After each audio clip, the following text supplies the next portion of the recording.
With insomnia, nothing's real. Everything's far away.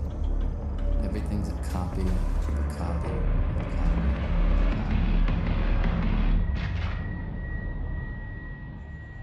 Let's face it, we live in a culture of reboots and remakes. Both in film and in games, the next big thing is very often the last big thing. Just this year in movies, we've had remakes of Dirty Dancing, Beauty and the Beast. Ugh, that candle gives me the creeps. The Mummy. No! Spider-Man. Well, they seem to reboot that every year. I don't know if that counts. It. Flatliners. Wait, is Ellen Page supposed to be Kiefer Sutherland? Oh wait, no. He's in it, I guess. Wait a second, they're remaking Jumanji? Oh wait. Oh, I can see why you'd want to watch this one. I've been loving you. Oh, wait, where was I? No! I'm an overweight middle-aged man. Oh yeah, reboots. Did you know they're rebooting Reboot? No, really. So, I think we can all pretty much agree they're scraping the bottom of the barrel at this point. Although the prospect of revitalizing beloved franchises from the past is exciting, most of the time this results in poorly thought out cash-ins on existing fan bases. This is Leonardo. He's in the blue, fearless leader, silent but deadly. Really, the best possible thing that a reboot can be is just as good as the original. I mean, it could be better. Now, you know me, I always loved Coke. For years and years, I like this Coke better. The new taste of Coca-Cola, better than ever before.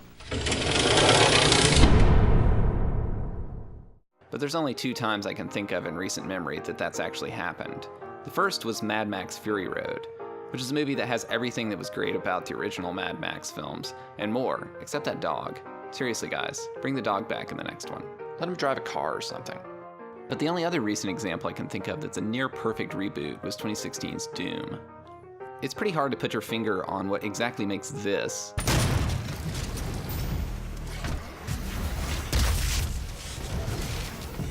feel like this.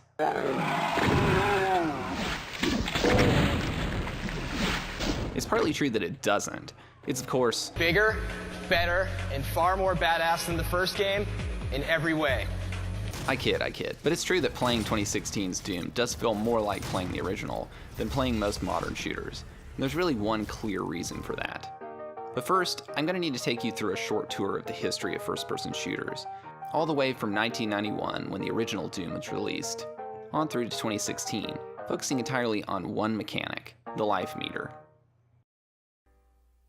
In almost all first-person shooters, including the original Doom, the player has a life meter. This is just a number that goes down a little bit each time the player gets hit, but once the number hits 0, the player dies. So in first-person shooters, managing the player's life meter becomes a core part of the gameplay loop, as the player needs to be able to restore their hit points between one combat encounter and the next. From as early on as the original Doom, even until the mid-2000s, collectible health pickups were the typical way in which players regained their health. However, as a fixed number of health pickups had to be hand-placed in the environment, it was never quite clear from a design perspective how many health pickups were enough. This issue with health pickups is exacerbated by the fact that some players are vastly better at the game than others. And you, Peter? What is this for? For any fixed amount of health pickups that you might add to the environment, the most skilled players tend to find that there are too many and the game feels too easy, and the least skilled players seem to end up in a situation where they're chronically underprepared for each encounter, and there's no such thing as too many health packs. This rough design edge in first-person shooters tended to be made worse by the move towards more realistic shooter settings. You think I'm a monster? That's only because you don't have the conviction to do what's necessary.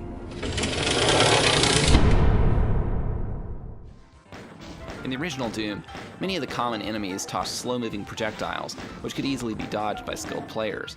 However, as shooters moved towards depicting more realistic weaponry, the slow-moving projectiles of Doom were traded out for bullets that moved at, well, bullet speed.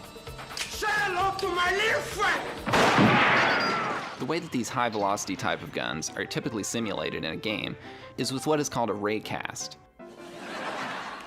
Essentially, every time the enemy shoots their gun at the player, the game engine casts a ray from the end of the gun towards the player's position. If there's an object intersecting the path of the ray will hit that object, and if not, the ray hits the player. This means that there is an instantaneous travel time for a projectile. Essentially, the gun is fired and hits its target on the same frame, and in technical terms, it's impossible to dodge a bullet, even if you were Neo.